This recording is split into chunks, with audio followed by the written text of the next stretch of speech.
Yep. Yep. There was a crocodile and a orangutan, a flying squirrel and a silverfish, a bunny, a beaver, a crazy elephant. Hi, my name is Patrick Cooney, and when I was 4 years old, I was diagnosed with ALL leukemia, and it was in my bones, and every night for a while I'd wake up screaming in pain and my parents had to hold me because my bones hurt so much.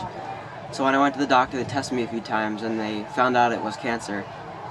And I underwent 2 years of chemotherapy, and I lost my hair and I was cured. But then, when I was in 1999, when I was 10 years old, I moved to Rhode Island because I used to live in Maryland. I moved to Rhode Island and I relapsed.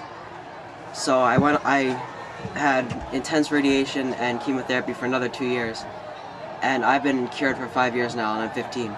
So through this video, I'd like to show others that I'm a normal person outside of my disease that I am cured of, and I can be as normal as anybody else who hasn't had a life-threatening illness.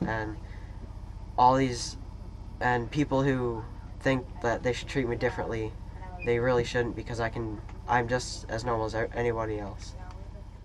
I'm Brandman. I'm 17 years old and I live in Milford, Connecticut. So when I was 13 in the 8th grade, I woke up one morning and I felt sort of a little bump on my neck. I thought it was just a pulled muscle, paid no attention to it. We decided to go down to the pediatric center where the doctor said I either pulled a muscle or I had cancer.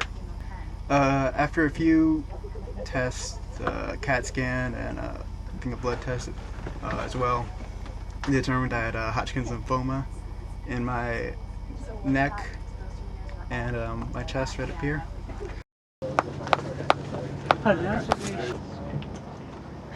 For future decisions, I was hoping to become a surgeon or something in sciences, and that decision has been influenced by my disease, because since surgeons have helped me a lot, I was hoping that I could become one to help other children with diseases such as mine.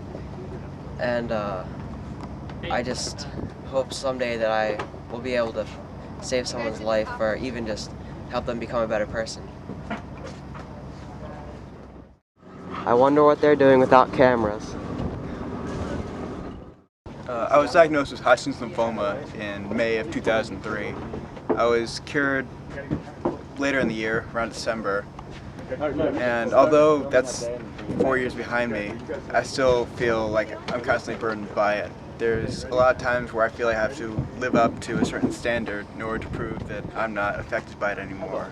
And I don't feel that cancer is really a problem to my body as much as it is to my mind anymore. I really feel that cancer starts in your body, but it ends up in your mind. One part of my life that has been affected by my illness is my school life and academic career, because when I was diagnosed for the second time, I missed pretty much all of 3rd grade and 4th grade and most of 5th grade, and my teachers gave me work outside of school, but I didn't get the education that I could have if I was in school. So now that I'm going in 10th grade, I'm a little behind in subjects like math because I didn't learn as much as I could have. People would always approach me asking how I was. That's a normal greeting. Usually the answer is just fine, but now they're expecting a whole other answer from me. They're expecting something like, yeah, I've been out of the hospital for about 3 weeks, or yeah, I don't feel anything. So just the way that I have to maintain casual conversation now, even something as minuscule as that, has been affected by this disease. In my normal life, my disease doesn't really inhibit me at all. Like, I can play sports and play music and do all normal teenage stuff, and I'm not really held back by my illness. And when I'm around my friends and stuff, they don't even notice that I ever had a disease because I can do all normal stuff, so it hasn't made my life any harder afterwards.